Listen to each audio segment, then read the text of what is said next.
Bersambung part 2. Kita buka sweeper. Ni mozaik baru je kita pasang. Okey. Kita bermula dengan part 2 untuk installation TV cabinet. Okey.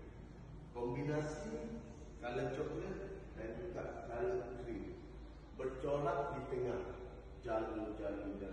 Okey. Setengah company ataupun setengah orang buat yang ni PVC. Okey, PVC pun boleh, plywood pun boleh, block box pun boleh. Tengok poket anda nak buat yang macam mana. Jika PVC dia tahan air lah. Okey, block box pun tahan air, bukan kalis air. Okey. So dekat sini untuk pada ataupun chef ni menggunakan daulat berkala kuning. Okey. Berkala kuning. Sekejap lagi baru kita tunjuk lain dia. Kita tengok. Ni macam biasa, macam simple kan. Okey, bentuk kau. Okey, lepas tu dia ada border kat sini. Okey, 100 mm kat sini. So kita buat bagi dia timbul tau. So bila dia timbul tu, dia nampak corak dia lebih nice, lebih kepada konsep English style lah. Macam tu. Dia tak ada Malay style. Okey. So di bahagian pintu kita menggunakan pintu handle 45. So kita masuk saja jari dekat bahagian sini, kita open. Okey, buka saja di bahagian sini. Okey, pintu pun sama, kita menggunakan block box. Okey. So di bahagian tengah untuk recorder lah. Jika anda ada Astro ataupun My FPTV ke apa, supaya senang detect. Bila kita duduk atas sofa, kita nak pakai remote, dia senang detect lah dekat sini. So lubang tu kita dah sediakan dekat sini. So keluar di bahagian dalam ni. Okey. Dalam ni kita dah letak plug apa ni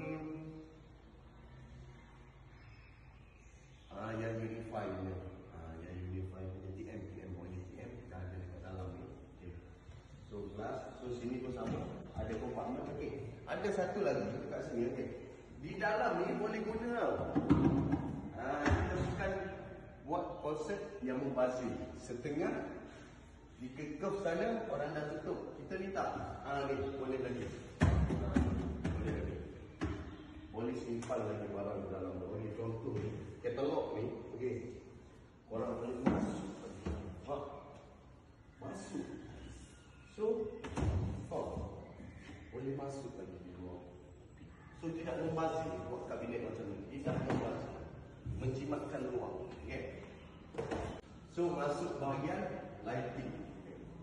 Bila dah pasang TV dekat sini, masukkan area di belakang TV. Sebab nampaklah keceriaan dan juga kemewahan di sini. Okay. So untuk yang ini ukuran 10 kali 10 kaki. Fit lah. Okay. So sesiapa berminat boleh komen di area bawah.